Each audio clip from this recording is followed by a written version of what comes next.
Welcome to the Virtual Memories Show. I'm your host, Gil Roth, and we're here to preserve and promote culture, one weekly conversation at a time.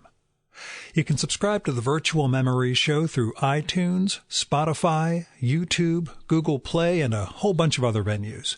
Just visit our sites, chimeraobscura.com/VM or vmspod.com to find more information, along with our RSS feed. And follow the show on Twitter and Instagram at VMSPod. I am sort of seeing the light at the end of the tunnel. On Sunday, I managed to get out for a run for the first time in 5 weeks, which felt great, even though my legs are still sore 2 days on. Later that day, I took my old man out to get his first COVID vaccination, which kind of made life after this seem a little more real, I guess. Now, for the run, I rejoined my old running group, mainly because the town they run in is flat and my area is full of hills. And ever since my mega 20-mile run on New Year's Eve, my knees have been kind of weird after downhill, so I figured I'd get back into the groove this way. But I also just wanted to hang out with the guys again. I connected with 2 of them early to get a few miles in before we met up with the others. They were going to be going half marathon length that day, but since I was just getting back into it after a long break, I figured I'd only go 5 or 6 miles, which I know still sounds insane to most of you. But anyway, just running with a couple of pals and no masks and just shooting the breeze, it felt really good. I stopped running with these guys back in September when the wave of new infections was getting out of control everywhere, including New Jersey. And the numbers are still bad, relatively speaking. I mean, summertime into September, it was like 200 to 300 new cases a day. And now, a good day is 2,000. But I figured, being outdoors in a kind of spread out formation would be safe enough, and none of these guys had contracted it despite all the months that they've been running together. So the first part went fine. It was nice just kind of catching up, and when we connected with the rest of the group, I had a funny conversation with a nurse who occasionally runs with the group too. She said that she'd gotten vaccinated as soon as she was eligible back in December. But her husband, who is a policeman and also therefore eligible, said, I'm not going to be a lab rat for Big Pharma, and refused to get vaccinated. He ended up getting the virus, spreading it to both of their kids, and she never caught it, despite having to quarantine with them for 2 weeks because her household had it and they weren't going to let her back into her workplace in that condition.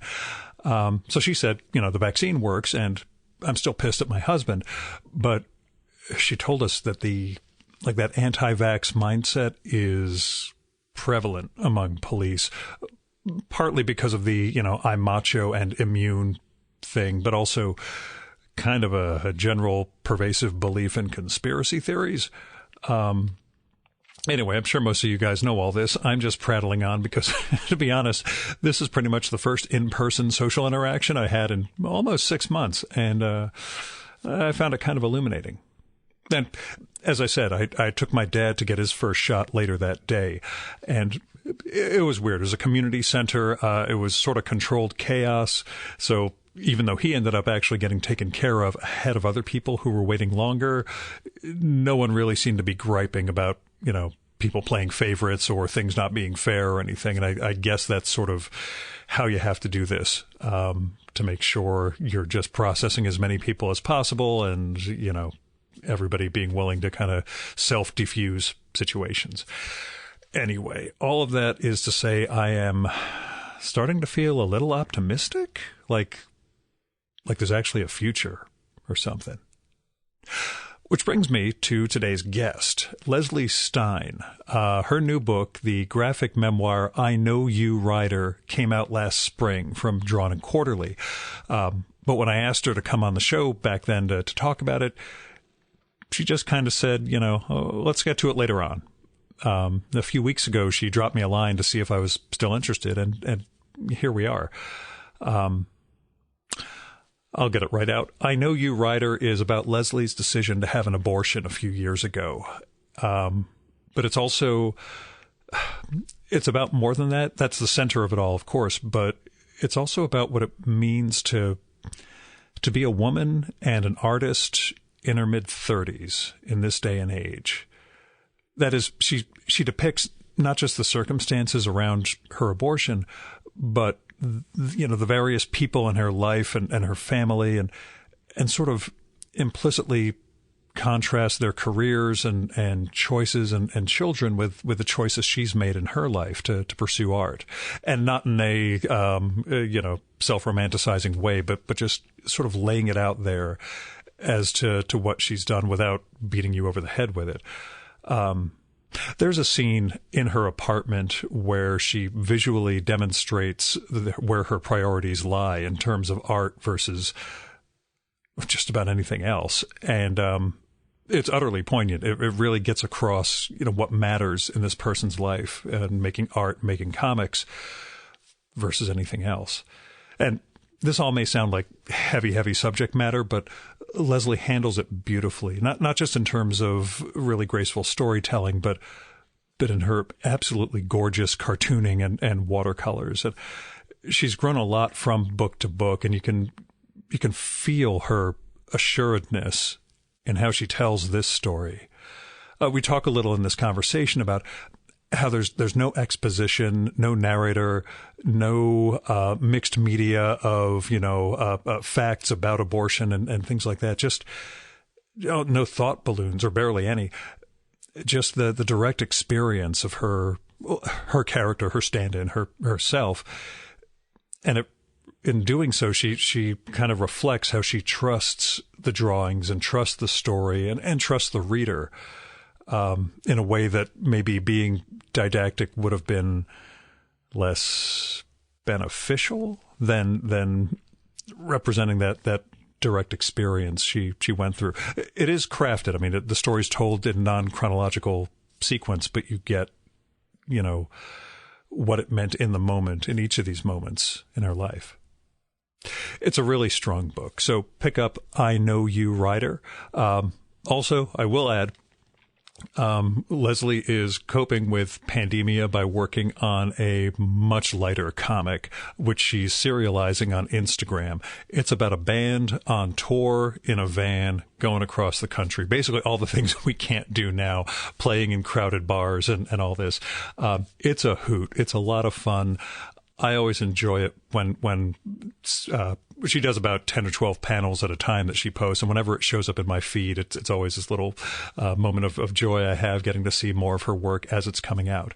Her Instagram is Leslie A.M. Stein. I'll spell it out at the end of the show, and there'll be a link to this in the show notes for this one.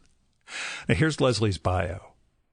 Leslie Stein is the cartoonist of the LA Times Book Prize award-winning Present, as well as Bright-Eyed at Midnight and the Eye of the Majestic Creature series. Her diary comics have been featured in The New Yorker, Vice, and in the Best American Comics anthology. She lives in Brooklyn, New York, and her new book is I Know You, Writer, from Drawn and Quarterly. And now, the 2021 Virtual Memories conversation with Leslie Stein.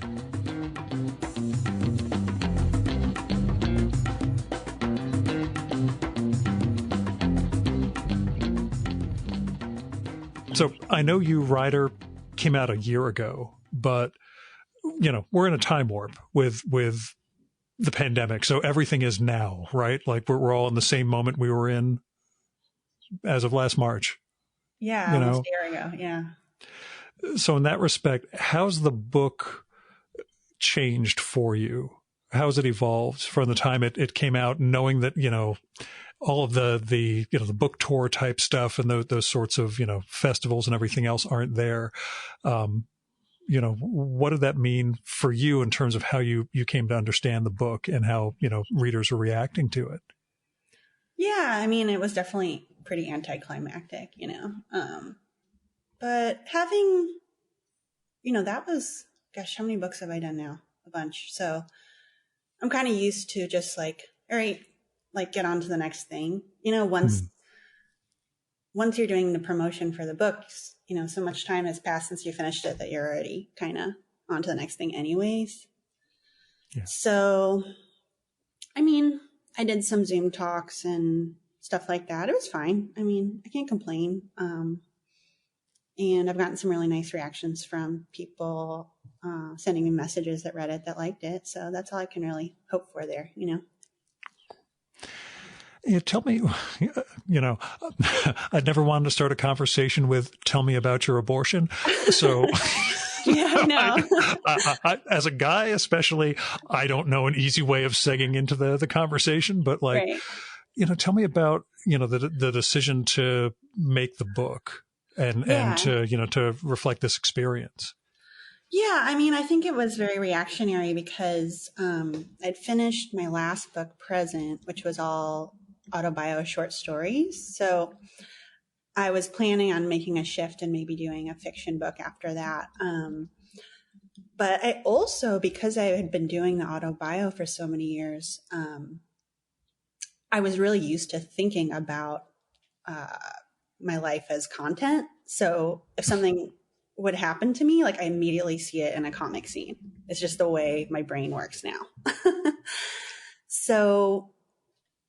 So having the abortion right at the end of that, at the same time that like we're going through all this political stuff in dealing with abortion, it just felt like, like, trendy word, but triggering. Like every time I turn on the radio, it's like I'm having to hear about this thing I just went through and how there's so many people in the world who kind of vilify women who have to make this decision, even though it's 1/4 of the female population. And I'm like, not only, in my opinion, should it be free in healthcare, but also there should be systems in place to support women who are going through that, because it's a difficult thing in a perfect society, Yeah. So I thought to myself, if I can make a story, and this book, you could read it in a sitting. That's the kind of the point. It's not supposed to be some grueling narrative. It's just kind of like acknowledgement of that, and that the emotional aspects of it, and that, it's kind of solidarity. And then hopefully just good storytelling and a bit of like pseudo psychological, like philosophy thrown in there, Well, it's interesting because it's all direct.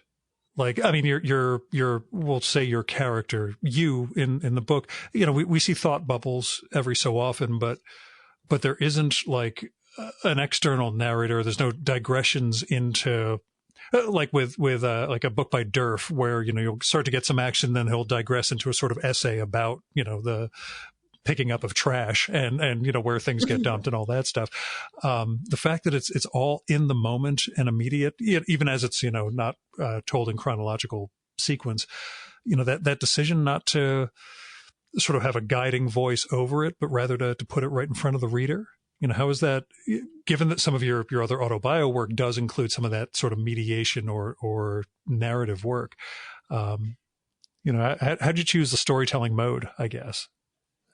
I think that just writing wise, I'm a little better at just writing dialogue than I am the,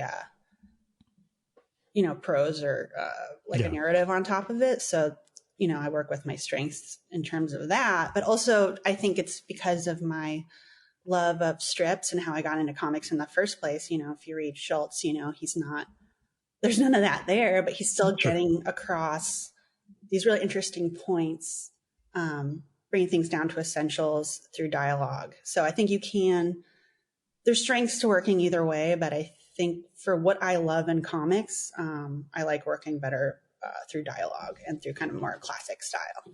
Mm-hmm. I'm more of a Mark Trail guy, so I'm used to the big narrative explications about the great outdoors. I'm just kidding. I'm not a Mark Trail reader. Yeah, what were the comic strips you read when you were a kid? What turned you on to comics initially? Well, so growing up in Chicago, we would get the Sunday Chicago Tribune, and me and my mom would read the comic section. They had a huge comic section. It was, I think, like 8 pages or something. So that's really exciting as a kid to get to open the paper and see all this beautiful color and drawings. And to me, it was always art. I never separated comics and art. I don't think I knew, what the term art really was in relation to comics till I went to art school, and they told me that they weren't. Yeah. So that's how I got into them. So I loved Schultz, and I loved all of them. Like I had read Brenda Starr and Dick Tracy and Foxtrot and For Better or Worse, and I loved them. When I was a little kid, it was Dondi that was on the front page of the Sunday Daily News comics section, and that's the one. I don't know, orphan kid in some sort of Bronx-like New York thing. No pupils in the eyes, so Little Orphan Annie knockoff. But yeah, that was always my intro, on Sundays into comics, and then you get the good stuff on the inside of the insert. But yeah, we had Peanuts was the first one, the Peanuts Classic, so the big full color one. So that we got lucky there. Nice, a much better strip, but.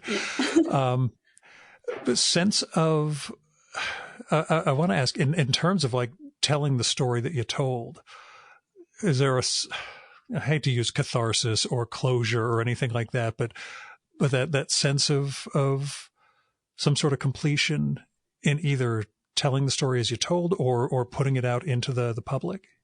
Yeah, I think it was more putting it out into the public, because as I was drawing it, I had a difficult time with it, because first of all, I'm thinking, my story is not really all that interesting about this.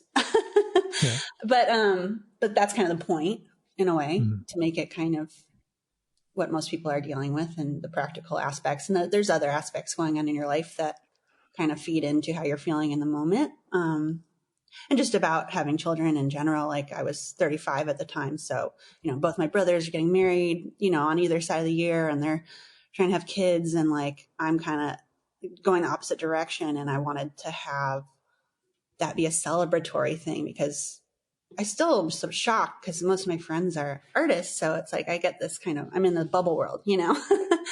And then I'll go to like a wedding or something, oh man, I'm like, I feel really different. So there was that. So there was the concern over that, and then is this good, Yeah. And then also like, am I gonna get destroyed on the internet? Someone gonna find me and make threats to me, which didn't happen at all. I'm shocked.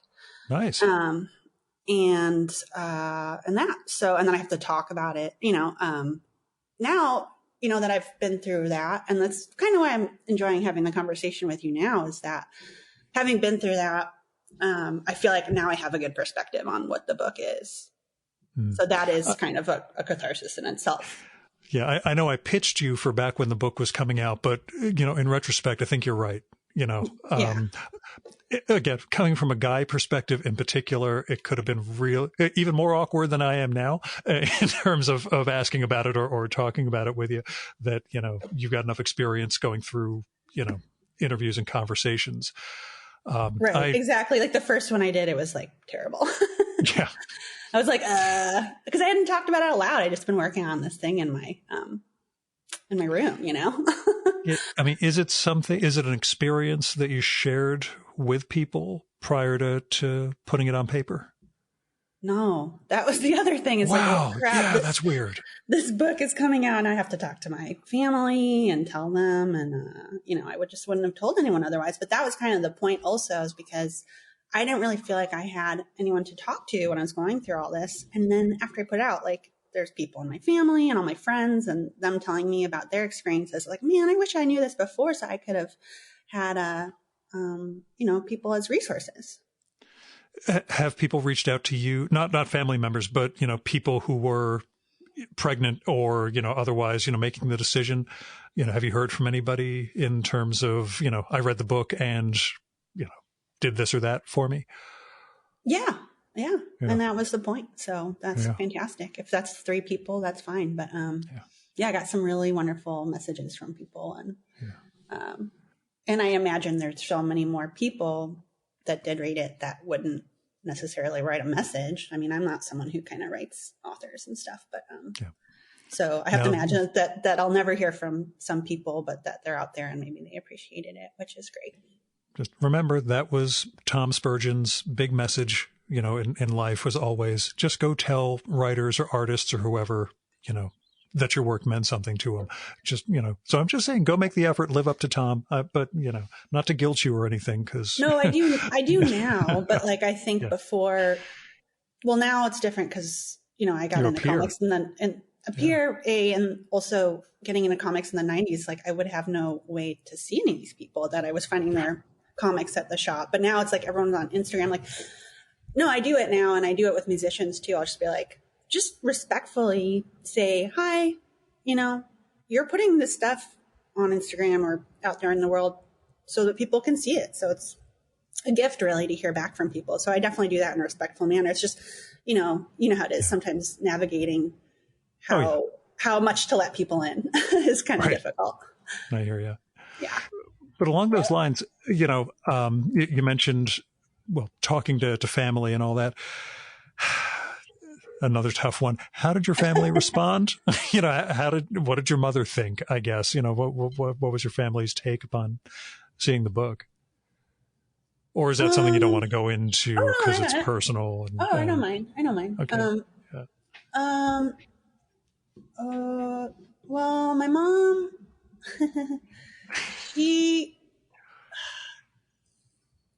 how do I put this diplomatically? See, she really liked it. She's like, she took everything, how can she not, right? But she took some of the parts that she was in. She kind of misunderstood the point of a lot of the sequences that I put her in, that it wasn't really so much even about our relationship, but that relationship in general. So she'd be like, there's a sequence where she picks me up at the airport, and I had the abortion procedure like the day before, right? Something pretty raw, but I didn't want to talk about it. I didn't want the whole weekend, because it was Christmas, to be about that, Sometimes better just to kind of like distract yourself. So she's like, I'm so sorry I didn't put up the tree. And I'm like, I could give a fuck about the tree. You know what I mean? And I kind of said that in the comic. And then she read that and she's stuck on that. Oh, and then you had that abortion. Then I didn't put up the tree. I was like, no, the point was like, I didn't care if you put up the tree. So there's weird things. You never know how people are going to react. But for the most part, either they leave me alone about it, or they just say like, hey, it's cool you did that, and we don't talk about it again. Understood. I hesitate to bring, my side of it in because it's the guy thing, but I've never been through that with someone, and I, even family and all that. So I just, it's all the, what's appropriate, what's not appropriate to talk about as family goes, and all this stuff that I'm just completely in the dark about. Also because I'm an alien, and I'm a little, off as these things go. But no, you're incredibly sensitive. You're probably, that's probably why you're thinking, what's the right thing to say? And I think that that's a good thing, Yeah, it's I'll put it this way. I happened to read Joan Didion's novel, Play It As It Lays, this past week also, as I was rereading your book. That one has an illegal abortion procedure scene in it. That's one of the most traumatic things I've read. And I thought, Leslie's is tough. This is harrowing and grotesque. So yeah, it was just that whammy as a guy. I'm like, I don't know where to step, don't know where to misstep. But yeah, you're doing great. You're doing great. But I was interested in the, even though, like I say, there's no over narrative explaining it, the way you demonstrate the lack of information, all the women, after the procedure kind of sitting there in pain, which isn't something we're told, it's all the details and such that you bring into it that, are things that from the outside, it's it's just a word, I guess, and you're what you do in terms of evoking that and showing what, individuals are going through and the conversations beforehand. And yeah, it's, well, it was a surreal experience. I felt like I was like, my head was just this video camera, like every single magazine that I'd see next to a chair. It's like, how does that, like, I would focus in on these very weird things. And I'm sure it's because you're kind of trying to distract yourself, but I was also just like, well, I hope not to be in this situation again. And I think it's really important that I, being here, have a further understanding of this as a life experience. you know, and not judge it, just have it be what it is, and, you know, have whatever emotional reaction that you have to it, you know. Is it something, the only regret question I will ask is, do you regret not having somebody with you to help take care or, you know, get you home after or anything? Because you go in solo and, you know, it turns out to be tough. I think I would have done it differently now. But I didn't really know really what to do. So I just was like, I'll figure it out. But if someone were to come to me and say like, hey, you know, they're about to have an abortion or something, I'd be like, all right, check it out. Like, if you go to this place, like, don't bring someone with you, because all you do is leave them in this room. But then they take away your cell phones at a certain time. Oh yeah. And that's when you text the person and say, hey, come to the waiting room, because then it's pretty quick after that, because the whole thing lasts a long time. They got to do the blood test and everything like that. So it's like, if you just have someone show up at the end, because I think, I don't know, maybe I was afraid going into it, but I think afterwards, it's just nice to have someone by your side so you just don't feel so alone. Yeah. And I kind of, oh no, I did put that scene in the book. I went to a bar afterwards because I just had no idea what to do with myself. Yeah, I was also kind of freaked by that, but yeah. And I didn't mean to. I wanted to get some tea, and then the tea place was all packed. And so then I saw this bar and I sat there. And the first thing that happened was this guy was sitting next to me and starts talking to me about his kids, showing me his kids in his wallet. And you know what, to be honest, I was like, that's fine. This is a good distraction. But like, I also have that's my own perspective. So I'm with you. I you know, I never know, because, you know, Amy and I, early 50s now, no kids, and we're past the point where people ask, you know, oh, are you guys going to, we're just the crazy aunt and uncle, and it's, you know, it works for us. But yeah, I never know when people are asking so when are you going to settle down, or when are you going to start a family? I actually asked an 85-year-old guest about that off mic afterwards, just at what point that became no longer a question. And she's like, you know, back in the 70s, when you get to 40, people were not thinking you were looking at kids. So, you know, it becomes an academic question at that point. But yeah, that's great to hear that, because that's kind of how I'm 38. I'll be 39 in a few months. And I feel like my family has finally stopped asking, or they're just kind of like, all right, well, this is your life now. And I'm like, yeah. I thought even that rendition of the apartment, and, you know, what your money goes toward as opposed to anything else. You know, I don't know how much people grasp that aspect of what it means to have a life making art, that it's, you know, it's either that, or, you know, you can go off and have other things in your life, but you're not really going to focus on the art quite as well. But yeah. And I'm sure there are people who balance it better than I might, but I'm just this person, crazy art person, that I'm reluctant to make lunch plans with anyone on any given day. Seems like, I might be in the zone. Hey, you showed up on time for this, so I'm pretty happy about that. So. Okay. But yeah, so it's like when you have this all encompassing, it's like this is your job, but it's also your passion, and you're never really off the clock. And it's like, you know, there might be a time, and there are times that I question decisions I've made, but anybody does, right? It's just. Oh yeah. No, I turned 50 last month. Trust me, you know, you think about these things. Yeah.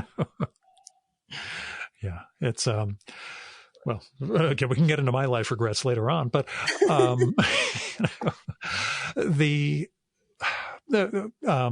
again, it'll sound weird.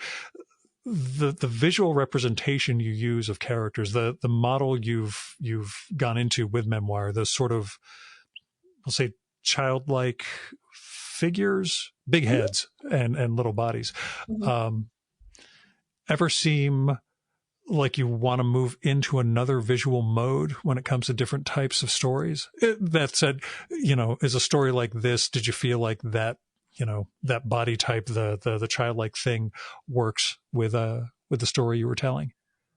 I think it works. As do I, but it was just that moment of like, they all look like, not kids, but, it's just Leslie's visual style, which I'm so used to in, a different sort of story. That's a little lighter. Yeah. Yeah. I thought that's part of the appeal of it, right? Because if it's a difficult story in a way, it's like one of my main things is like, you're doing this and for people to read it, reward your readers for looking at it, give them an aspect that's joyful, So I felt like my style was perfect for this story for me. And then moving forward, that's a huge question. I have this one script that I wrote for, a graphic novel that I just haven't been able to start drawing because I just can't. This style doesn't feel like it applies to that narrative. And I'm like, how many styles can I pull out of a hat, Yeah, I mean, this is different. I can see the Eye of the Majestic Creature, artist is the same artist as this. But yeah, I can see that changing. But do you work from a full script usually for this sort of work? Never, no. This is, I think the script that I wrote was the first time I ever really did that. I did it once for Majestic Creature comic, but that was only like 42 pages or something. But that also is part of the reason why I think I can't work on it is because I love, starting something and then surprising myself and where it's going. I was going to say, yeah. That's why I was so surprised when you said having a script. I'm like, her work feels so organic in even this, which is telling a fixed story, nonetheless feels like it's evolving on the fly. Yeah. I mean, one of the things about the scripted pieces that it had a lot of narrative points I had to really keep track of, it was less meandering, but I wonder that here's my thought about this script. It's been sitting there for a few years.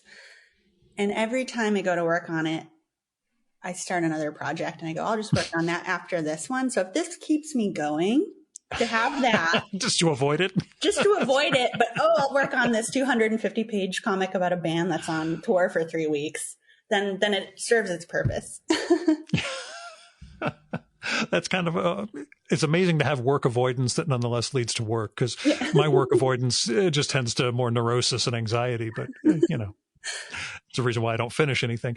Tell me about the new project, because you've been serializing it on Instagram, and it's just weird to me to see your panels. No, not even panels, because you don't border things, but your panels floating individually like that, instead of, being able to take in a whole page. But I'm doing all the talking. Tell me about the new project. Oh, yeah. I hate chopping them up. But I think, you just couldn't read it otherwise. And I think there's some funny sequences that just to, have fun with it. And we're all stuck inside and might as well just put out like a funny comic for people to read sometimes. So I thought, obviously the book will be how it's intended to look, but I don't mind I don't like chopping it up, but I don't mind it so much that I wouldn't do it. Yeah, I saw you posted a picture of the, of actual pages together recently. So, we could see it as a here's the spread. This is like what you're going to be looking at someday, I hope. Yeah. But yeah, I just started this. I was thinking the first few months of the book, I Know Your Writer, came out at the beginning of the pandemic and when things were shut down. So then during that period of, I guess, promotion, the little I had to do, it's hard to work at the same time. And then after that, just kind of having the stress of New York was so awful. I couldn't really work. And then I was like, I should really start a project so I don't go crazy soon. And so I thought, what's like the opposite of being stuck in my apartment by myself? Like being on tour with a band. And so I started this comic about this rock band that's on tour. It's like they're touring throughout the U.S., kind of from New York to the West Coast and then down and back. And it's been just such a lifesaver for me because it's, first of all, straight comedy, which is great coming off I Know Your Writer. Second of all, it's kind of an ensemble. So it's not like some of the characters, they have my experiences and are based on me and other people I know, but I can play around with them more liberally. So it's great. It's really fun. And I'm excited to have it as a project right now. Beyond the pandemic side of things, do you miss playing in a band and Yeah. So that part of the life? Yeah. I mean, I had just started a band with these two guys right before, like we had 4 practices last February. And so we were always talking about like, when you're starting a band, you only have one song really.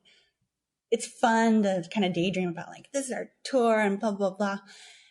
And so then I actually used the two guys as, they're not the guys in the comic, but their way they look as the template for the characters. So I was kind of like, I'm still hanging out with them in my mind and in the comic, and they love it. And I did this one sequence where they were talking about like RoboCop or something like that. And because mostly you're on tour, you're just in the van. So it's like, how do you fill those sequences and make it interesting and funny? So they're talking about RoboCop, and one of the guys wrote to me, he's like, that's what it would be like if we were on tour. I was like, yeah, I know.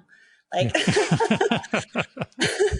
like I know exactly what happened if we'd go on tour. Yeah.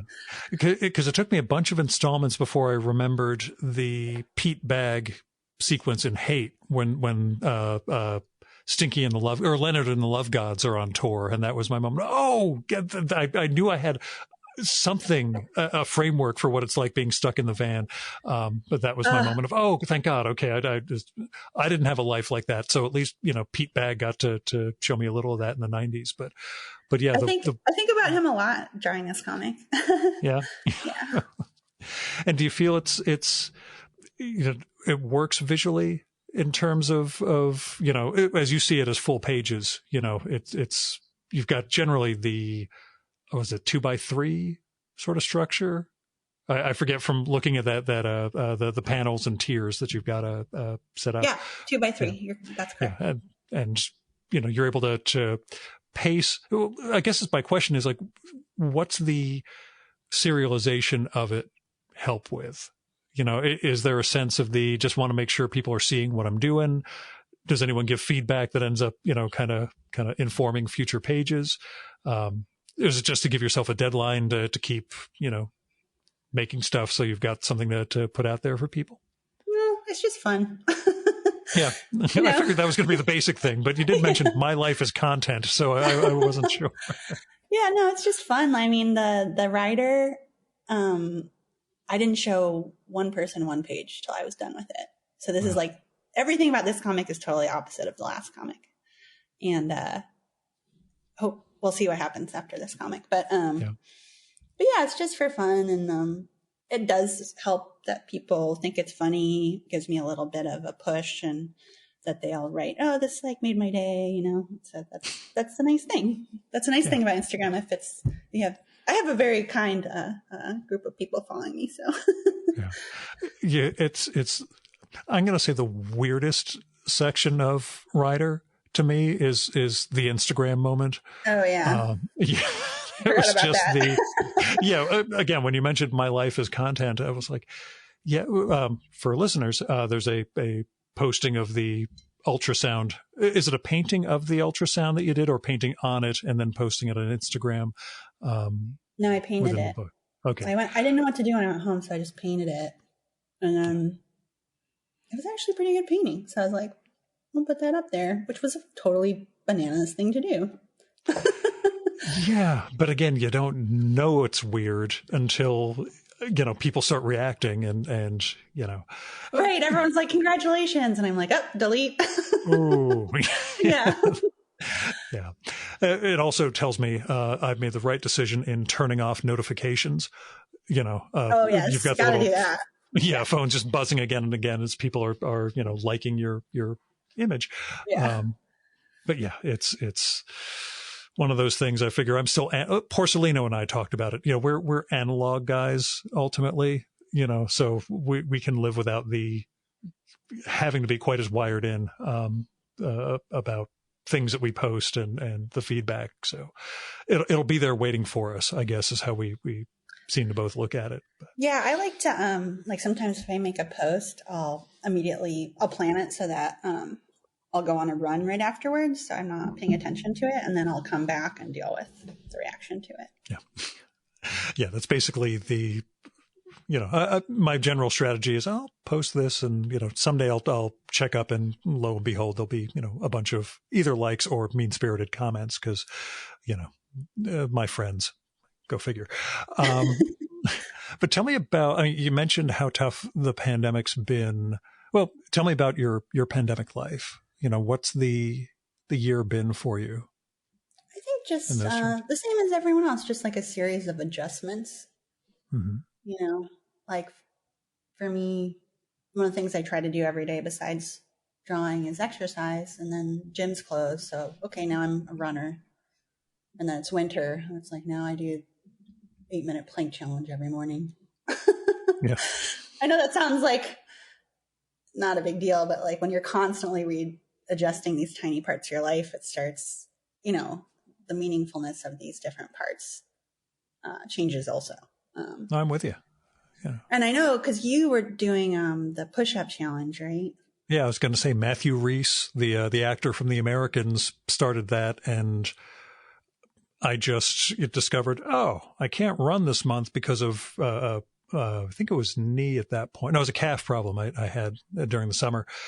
So I took that up and ended up, I ended up building a chest, which is kind of weird because I'd never had one before. Like, what is this? Yeah, it was pretty weird. I took off my shirt. I'm like, holy crap, these things actually do something if you give the slightest amount of exercise, Actually, it's been the last 2 weeks until yesterday. I haven't been able to do anything because I got costochondritis, which is a cartilage and rib problem from shoveling 24-inch deep snow for my driveway a couple of weeks ago, and then doing some other stuff. I was in the middle of a yoga, just like a basic sun salutation, just lowering my body when suddenly it felt like basically a knife in my ribs. And I was like, oh, this isn't going to be good at all. So waited 2 weeks of incredible pain before I finally went to a doctor because I don't like being in an enclosed room with another human being at this point because pandemia.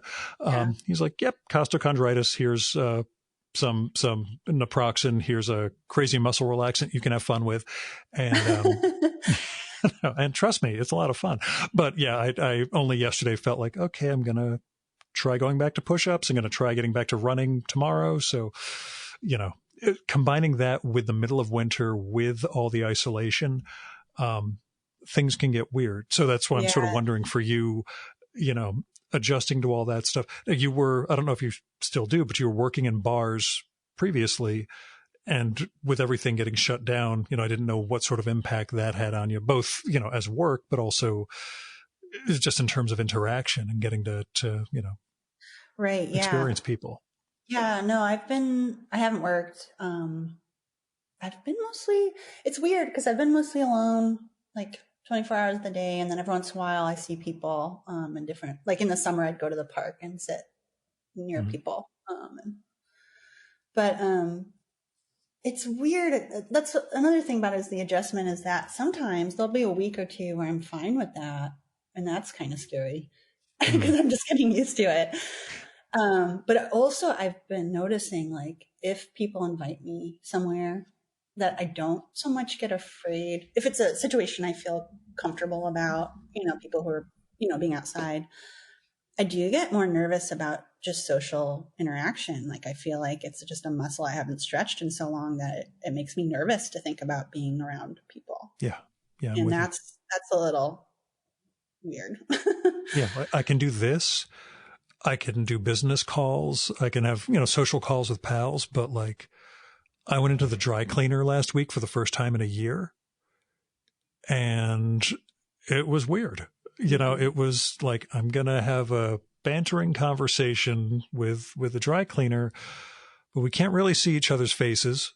And, he's sort of laughing about my hair and asking if I've lost weight and everything else. And it's just, making small talk, in person when it's I really want to cut this conversation short and you can't see that expression on my face. It's making things strange. And yeah, that's why I was sort of wondering, I'm glad you're creating something in the middle of this. And that it's something fun, that it's not, that if anything, it's a celebration of a bunch of people in an enclosed space, traveling all over the place. Exactly. Yeah, exactly. But But yeah, no, I feel you on both of those things. I had an injury recently too. And for me, for exercise for me is just, I'd say even more important for my mental health than it is for my physical health. So I know, sometimes, the hardest thing is to put on your gym clothes, right? And then you get them on and then you're like, okay, I can do this. And afterwards, it's just about slowing your brain down a little bit, getting out some of that energy. Otherwise, your brain is gnawing at itself. But if you expend a lot of physical energy, you can see things a little more clearly, I think. So the exercise is like really, really important to me right now to just try to keep on pushing through it as much as I can in order to feel, emotionally okay. Not good, just okay. Yeah, just not devouring your own brain. Yeah. So we're going to come out of this and you and I are going to be like totally ripped, right? We're just going to be, everybody else will. At the comic convention, everyone's like, what happened to them? Like, we'll just walk around just raging muscles everywhere. Just jacked. Yeah. Yeah. It's actually that it's the weird irony. I mentioned Tom earlier. Losing Tom and not having any, my big thing when he was gone was how am I gonna, besides losing my best friend, go to an SPX or a TCAF or a cab, go to a festival and not have Tom there. And it's one of those like, oh, thank God we've canceled every con and festival since then. So, it's fine for me as far as the emotional devastation goes, but for you, like not having that sort of get together, not having festivals and all that stuff, how's it, beyond the book sale side of things, just the social interaction? Oh, that's okay. What I miss more now is, cause that's only a few times a year. Yeah. Or even sometimes just once a year. What I miss mostly is that, I miss going to see music the most because the nice thing about going to see a band play or some jazz or something is that you can say hello to people, but you're all there for a purpose. So if you don't want to talk or you're feeling antisocial or anxiety around that, you just find a little corner and you can be surrounded by people, but you are listening to beautiful music and creation. So more than hanging out with people, I just miss maybe being around people, but being enjoying. Alone together. Yeah, exactly. Yeah. Is there a venue or people you'd want to see in particular when it's safe? Performers, I mean. Yeah, I miss going to the Vanguard because, getting older, I'm like, oh, you sit the whole time. That's amazing. I hate thinking of you as older because I've known you for almost 10 years. Well, when I was, a teenager, I was like, let me in the mosh pit. I mean, I was that kind of kid. So for me now, I'm like, let's listen to jazz and I'll sit here and have a glass of red wine. Like that's where I'm at, and I feel great about it. So that and my friends at Union Pool and seeing, just my friends who are mostly musicians. So, and yeah, that'll be nice to do at some point again. And with the guys you were practicing with, there's no way to do that remotely, right? In terms of, hey, let's all get on Zoom and try to play with fuzz and distortion and everything else. No, that'd be a nightmare with them. No. Yeah. That was a loud band too. All of a sudden it was like power. Like I was playing all bar chords and it was fun. Cause the band I was in previously was very intricate. And so this was more like dumb rock, So I was like, cool, I can just zone out and just play really loud. And that's fun. I was going to say, this is your, sorry. I had no, it's just more just like, sometimes it's good to just do things, I'm drawing all the time and these guys were like, hey, you want to play? And I was like, I don't know if this is going to be good or not, but at least it gets me in a different headspace for a little bit, which is positive. Yeah. Oh, I took up drawing, very shittily. Don't get me wrong. But, I started going in the backyard and drawing trees, that's amazing. Which I've never done. I was watching Painting with John on HBO, the John Lurie thing. And I thought, I will be terrible. I'm 50 years old. I'm never going to get good at this. Let me just go. I had a pad and some pencils and charcoals that I bought when I was going to sneak into Society of Illustrators sketch night so I could hang out with Joe Chardello and Barry Blitt because they were playing jazz that night. So I thought I should pretend I was an artist and get in that. It turns out nobody was paying attention. So I just built this up for nothing. But I grabbed all my supplies and just sat out back and just kept drawing trees again and again the last couple of weeks, and thought, okay, it's not me sitting at a mic. It's not me sitting at a keyboard, writing stuff. Yeah. It's analog. I'm just doing this thing, and I'm starting to see things differently. But running is the same thing, and I don't know if you get the same experience being in a city, but out here in the woods and hills and everything, once I really started running, I started to see space differently. Everywhere we went, I started seeing in terms of inclines and distances. And I'm sure as an artist, you sort of see that stuff in terms of perspective when you're trying to imagine a scene or how you would draw something. But yeah, the way those practices change our perceptions is something I'm only recently picking up on because I'm slow on the uptake. But, yeah, that's yeah, that's beautifully said. But yes, I promise to share my shitty drawings with you. Go on. Sorry. No, I would love to see them. Is it therapeutic at all for you? Is it therapeutic at all, just to be moving your hands and looking? I think, I think it's just it's the process of feeling like I'm learning something as I'm doing it, it's something I look at. I always look at these trees in the backyard. I look at the sun going down. And when I go out in the early morning before the sun's up, I always look at the way the trees are black against a slightly less black sky and all that. And it's, they've always been here. I live in the house I grew up in. So this is the background of 50 years for me. Wow. And there's that sense of, nobody's ever drawn these. Nobody would ever have occasion to draw. I will draw these trees, and I will try to figure out over however long it takes to, figure out how to render them in a way that it captures what I see when I actually go out there. Yeah. So at some point, watercolor and then I'll draw childlike people, with open faces like your figures, and or I could send it to you and you could fill them in. You could put them in the background or something. I'd ruin them.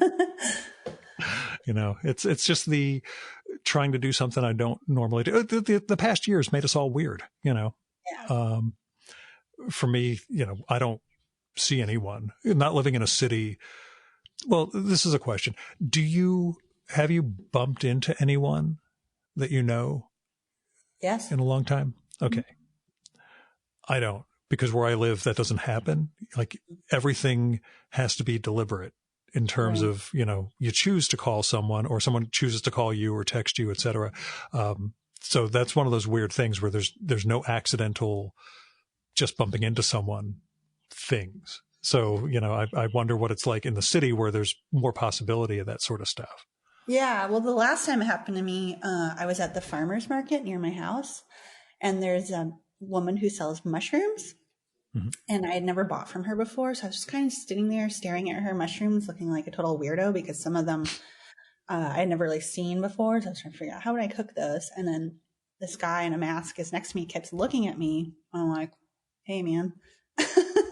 And he's like, hey, it's John, and he's a writer who lives down the street from me. And it was such a great thing to see him because it just made my whole day. Yeah. And also, I was like, I'll get these mushrooms. And she's, oh, we're cash only. I didn't have cash. She's like, let me treat you to these mushrooms. So that worked also. Oh, that's nice. Yeah. Yeah. I wonder what it'll be like. I wonder what it'll be like doing this, just sitting down with somebody and talking. That's it's going to be really weird. Yeah.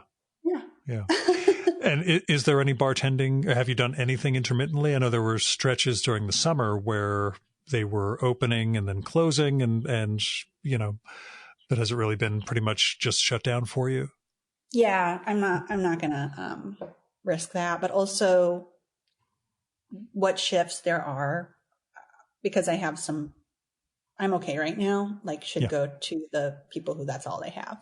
Yeah. So I feel like that would be bad to take those shifts from those people too. Understood. Big cartooning money. I'm just kidding. Exactly. Yeah. No, I'll say the weirdest thing so far is that I've gone over a year without a haircut, and that's the. I saw a picture the other day. I think it looks really good. Yeah, it's crazy. It's just 13 months of this hair just pouring down. I'm like, I'll tie it up when I need to, but otherwise it's, hippie Gil. So, Awesome. and I have your friend, Gary Panter as my exemplar for that, and being able to grow it out in later days like Gary did. That's Yeah, he didn't. I mean, I think the last time he had long hair, oh geez, was a long time before. He just started a couple of years ago, right? Yeah, and ended up looking like Killer Bob from Twin Peaks. My friend was telling me, he's like, I saw him next to Gary earlier. I kept thinking he was gonna turn into a bird and fly away. And I was like, cool. He is the first legit artist I ever met in my life. I don't know if I ever told you the story of meeting Gary, but I don't think so. Oh, I was, this one will go far afield, and I won't tell the embarrassing Gary stories I have, at least not on mic. I'll fill you in after. I was at the licensing fair in New York City, covering it for a trade magazine many, many years ago, like in 1996. So I was like 25. And I was working on a business magazine that covered this space, and I was interviewing the animation studio people there for an article.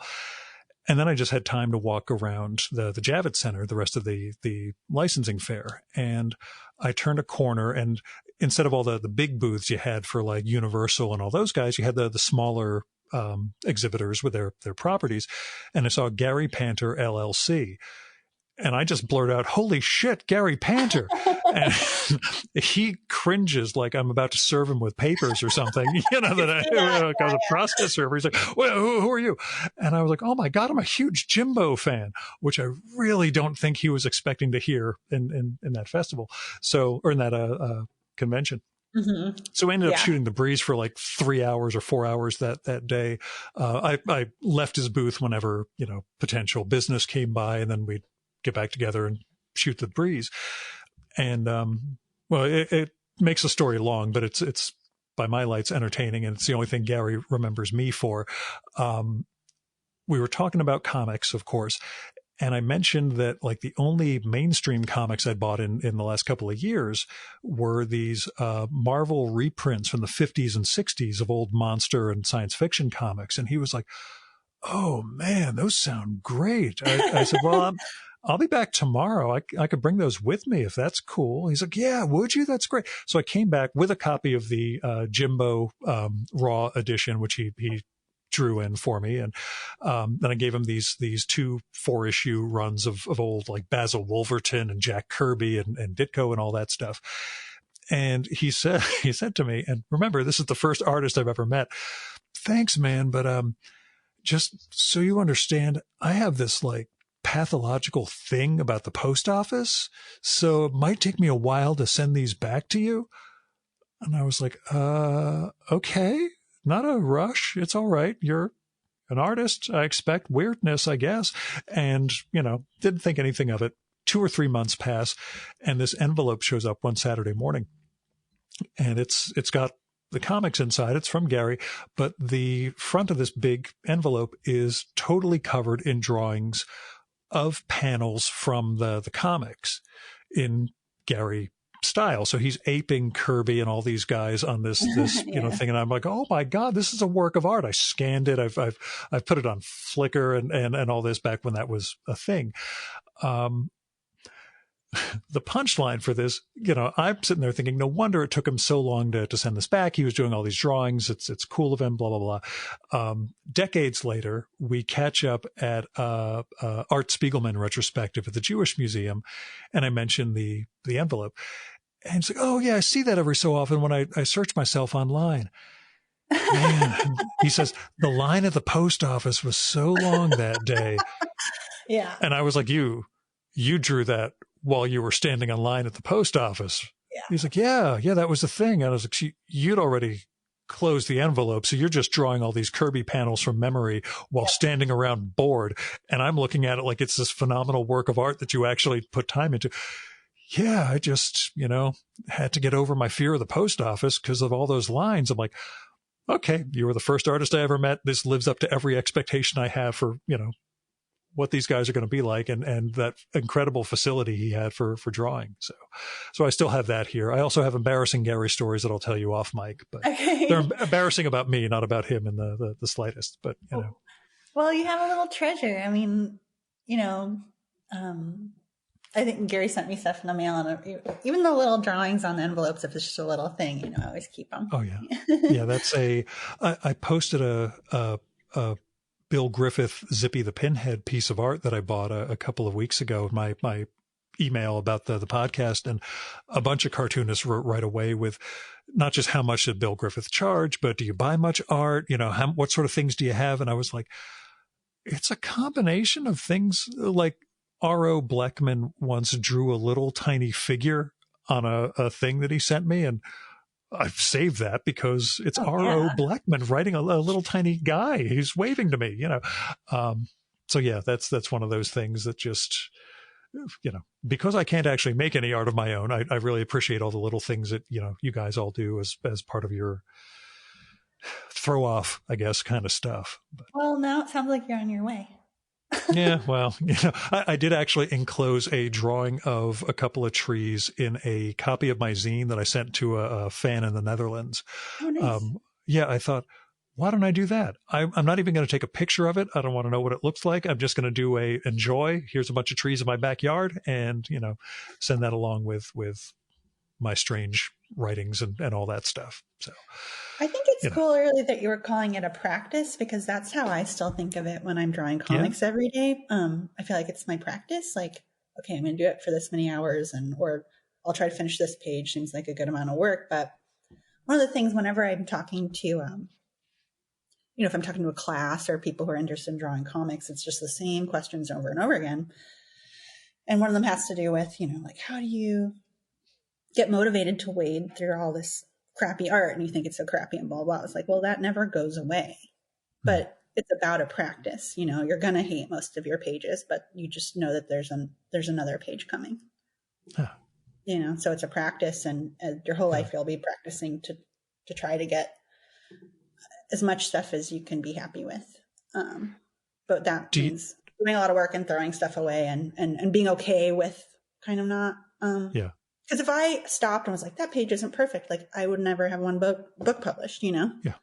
You get why I can't finish anything, because I cannot process on an intuitive level that it's okay for things to suck. You'll get better. Yeah. That's crippled me. Yeah. It's amazing to me. Like when I listen to demos of like the Beatles or Elvis Costello, I'm like, oh, the song wasn't perfect. It needed work, Gil, get over your shit. They had to get better and figure out how to make something work. Now, for you, do you feel it when it's good, or is it still something that you need to get some time and look at later and say, oh, okay, that works, as well as I thought it did? I think it runs the gamut. I think sometimes I can tell like, oh, the sequence is like, that's going to kill. And it does. But then sometimes I'll be trying, oh, this is terrible. And then I look at it 3 days later. I'm like, no, that's fine. Mostly me going, this is fine. Yeah. Good enough. This is fine. This will work. This won't, I don't think this will disappoint anyone. Toughest part of Rider? Was it the scene itself? Or was there something else about the book that was tough? That was really the toughest piece? Yeah, I guess that was probably the toughest one, especially because, I love using color so much. So it's like all of a sudden they're in this office where it's just like white walls and everyone's wearing the same thing. And I was like, ugh, I hate drawing this because of that, Yeah. So yeah, but now the time's gone by. I'm reluctant to say this out loud, but I'll say it. It's just us. Nobody's listening. Yeah. I do feel proud of myself that I completed it, because I got the idea for it. And then I thought, you'll never know whether this is good or bad until you do it. So just do it. Mm-hmm. You can throw it in the garbage afterwards if you want. And so I'm proud of myself that I did something that was difficult and I finished it, and that I've gotten a little bit of response that it was helpful for other people. Yeah. You can always, instead of trashing anything like that, MK Brown once told me she has a shoebox full of cartoons she'll never publish in her lifetime, because somebody would get offended. With her, it's more gags that would bum people out. But yeah, just the the posthumous works. She said like they're all going to be in this one drawer. If people find them afterwards, they can publish the, oh my God, I can't believe MK Brown drew that. But that's a good idea. All the like not politically correct stuff that pops in her mind. Yeah. And she's one of the funniest people I've ever recorded with. Who didn't know she was being funny necessarily. I think she's, when we recorded at least, she'd been alone a while, just, in the environment where she was living, and hadn't had this sort of conversation. And so, she was saying things I was just busting a gut over. And she's like, that is funny. I didn't think about why that would be funny. Right. She doesn't have an audience, Yeah. It's a weird trip because we're, performing in our various ways, but yeah. So, besides the tour and the band comic and the script you will never get to, or that you deliberately don't want to get to, do you have another project that you've been considering? Yeah, as far as this stuff goes. I have a few. I live near Greenwood Cemetery, which is a historic landmark. It's in Ryder. You've got a scene there, and especially during the pandemic. Everyone goes to the park, and it's like no one goes to the cemetery. And it's beautiful there. It's so beautiful. I mean, the landscaping is gorgeous. It's like I've been going there and tracking it for so many years that I know when they're going to plant the irises and when they're going to be at full bloom. And I know when the cherry blossoms are going to come out. And I know, which famous people are there. And so they recently had something where they did their first residency. So, they had an artist on site going through all their archives and making whatever, the sculptor one, which her work looks really rad and scary. So I thought that was cool. Mm-hmm. But I applied for it and I was like, I'd love to do like a book where each chapter is about a different aspect of the cemetery. One could just be this one guy who's there. One could be the history of the land. One could be, what's up with obelisks, and the nature and stuff. So that's an idea that seems like fun and outside myself, but also I could kind of weave in my little journeys in it and make it emotionally, interesting. Do you think about that idea of progress, I guess, or progressing outside of your comfort zone from project to project? Well, yeah, I guess I hope to get better. I mean, with this rock comic I'm working on now, you'll see when it's published, but like I can see things coming through. It's getting a lot more detailed than I've done in this style before. And I'm using rulers and stuff all the time, especially because it's inhabiting places in like Montana where I have them in front of, the world's biggest boombox statue or something. I really want to have it be like you're there and have it be like I'm there for the purposes of enjoying making this at this very moment. So almost I'm seeing, oh my gosh, some of the stuff I was using in Majestic Creatures coming back into this comic, and it's a hybrid of the two. So that in a way is just pushing forward stuff that's kind of I've developed in different aspects of doing this for so long, and but organically. Cool. And gonna do an accompanying soundtrack? Oh yeah, I have an idea. I have so many ideas for promoting this comic, but I want to do each band. I'll do a Spotify playlist for each band member. So like Lilith's playlist, like Ed's playlist, and then put them online and make like a really cool, like old school tape, cover. Yeah. Mixtape. Like yeah. So I have a lot of fun ideas. Trust me, I've still got 2 cases of mixtapes up in the attic here. I have nothing you could play them on, but I was king of the mixtape, and then of course mix CDs. Once we got that technology, but I have all mine too. I have one from 12 years old on. I kept all of them. Oh, God. And I have a tape player so I can embarrass myself. Do you think of making new music for the book also? No.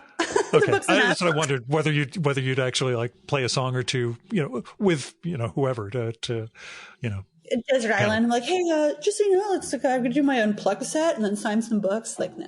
So.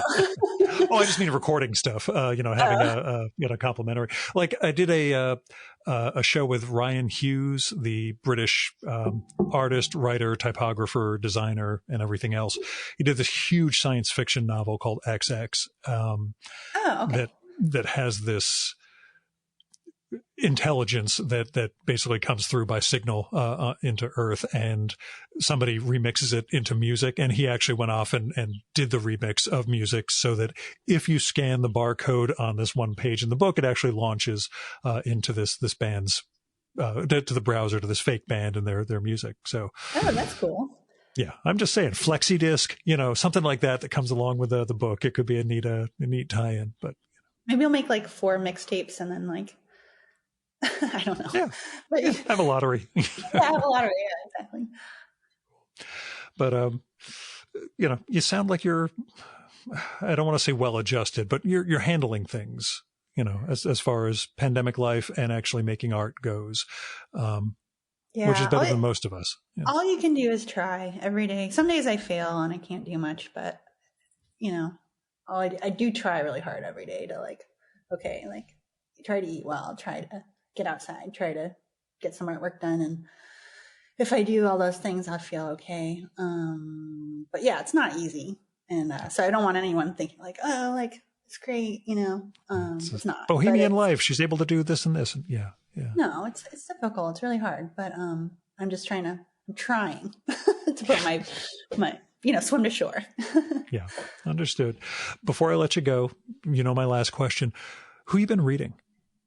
Anything jump out at you from the past year? Or are you in that I can't finish any books while we're in this lockdown-y sort of world mode? Yeah, I'm kind of in the having a hard time finishing books. I did read Luster by Raven. I don't know how I heard about that. Yeah, Lalami? Yeah, that was cool. It was really depressing, but it was a good book. And I really loved Adrian's book, Loneliness of the Long-Distance Cartoonist. I just loved it so much because I did a Zoom with him for Brooklyn Book Fest. Mm-hmm. And I just didn't even want to talk about my work. I just want to talk about his book because I was like, oh, everything that's happened to him, I have a version of now. Yeah. I was like, that time where, someone said this and this, that was me, but it was this person. And, so that was a really fun book to read during this too.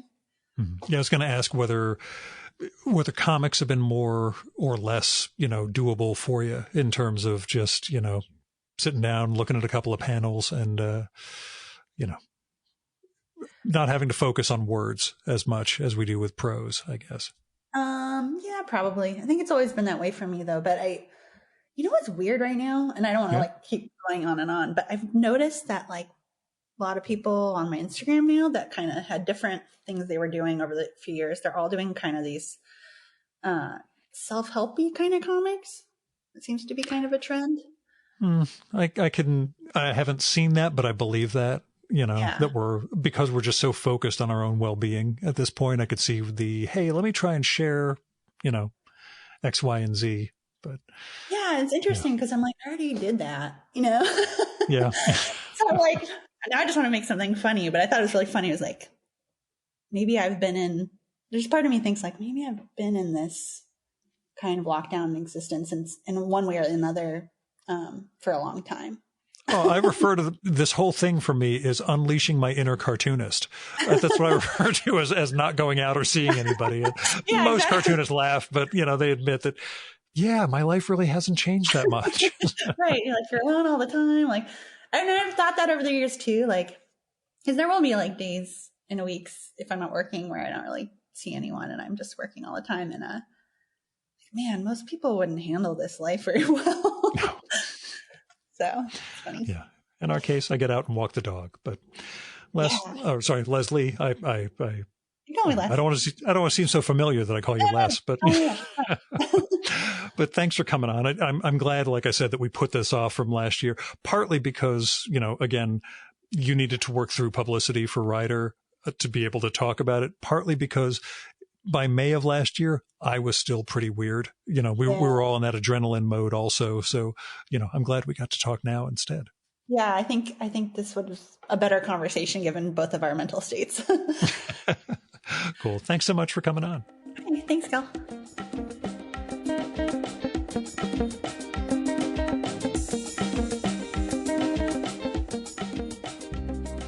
And that was Leslie Stein. Her new book is I Know You Rider from Drawn and Quarterly. And I know we focus on the abortion aspect of it, but it really does tell a story of a person beyond that decision and how she looks at life before and after it and what it means to be committed to art. Now, Leslie's one of my favorite artists, so I hope you check this one out, along with her earlier books, Bright-Eyed at Midnight and Present. Those are from Drawn and Quarterly and Fantagraphics. Also, follow her on Instagram at Leslie A.M. Stein, so you can check out the new comic she's serializing. It's a hoot, and I promise it'll lighten your mood, dude. It is LESLIEAM, as in man, STEIN. I'll have a link to that in the show and episode notes for this one. Now, you can support the Virtual Memories Show by telling other people about it and by sending me postcards, letters, or emails, or by leaving a message on my Google Voice number, which is 973-869-9659.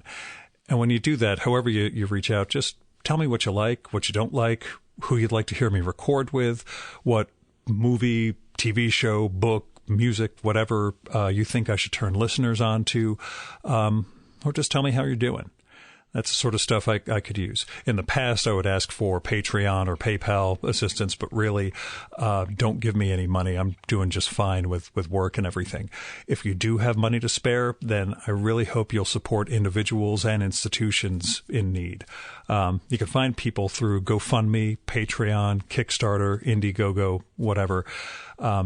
And if you're looking for somewhere to start with institutions or foundations, you can look to your local food bank, the Poor People's Campaign, Freedom Funds. There are a lot of different ways you can try to help make a better world. Also, I still have a few copies left of the first issue of my first zine, Haiku for Business Travelers. If you want one of those, just drop me a line or visit haikuforbusinesstravelers.com and you can hit me up that way. It's free. You can kick me a few bucks for postage and production if you want, but it's not about making money. It's just me sharing my art, such as it is. Our music for this episode is Fella by Hal Mayforth, used with permission from the artist. You should visit my archives to check out my episode with Hal from the summer of 2018 and learn more about his art and painting. And you can listen to his music at soundcloud.com/Mayforth. And that's MAY4TH. And that's it for this week's episode of the Virtual Memories Show. Thanks so much for listening. We'll be back next week with another great conversation. You can subscribe to the Virtual Memories Show and download past episodes at the iTunes Store. You can also find all our episodes and get on our email list at either of our websites, vmspod.com or chimeraobscura.com/VM.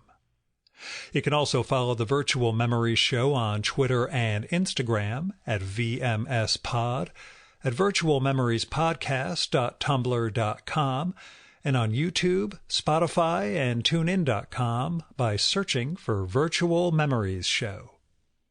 And if you like this podcast, please tell your pals, talk it up on social media, and go to iTunes, look up the Virtual Memories Show, and leave a rating and maybe a review for us. It all goes to helping us build a bigger audience. You've been listening to the Virtual Memories Show. I'm your host, Gil Roth. Keep reading, keep making art, and keep the conversation going.